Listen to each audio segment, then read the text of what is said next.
Všetko to začalo tým, že som si raz povedala, že už by som sa aj chcela ostrihať.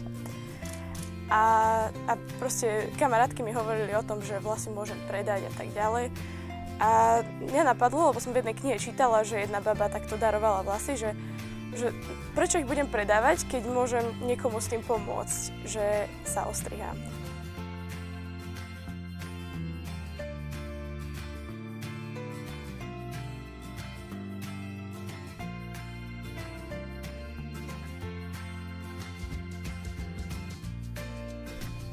Tých detí mi prišlo proste strašne ľúto, lebo oni majú vlastne ešte celý život pred sebou a prejdú si proste viac vecami, ako som si ja možno prešla za celých tých mojich 16 rokov. A tak som sa rozhodla, že keď už darovať vlasy, tak by som chcela darovať tým deťom. No a tak som začala hľadať nejaké parochňové štúdia, ktoré by toto spravili. No a potom vlastne moja mamina sa stretla s primárom detskej onkológie, ktorý je vlastne spoluzakladateľom Svetielka nádeje a cez toho sa to začalo nejako riešiť.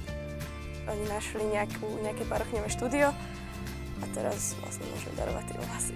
Ja by som ti chcela dať tieto vlasy, pretože kedysi sa vlastne verilo, že vo vlasoch je sila a ja ti chcem dať kúsok mojej sily na to, aby si sa uzdravila a aby si to všetko zvládla.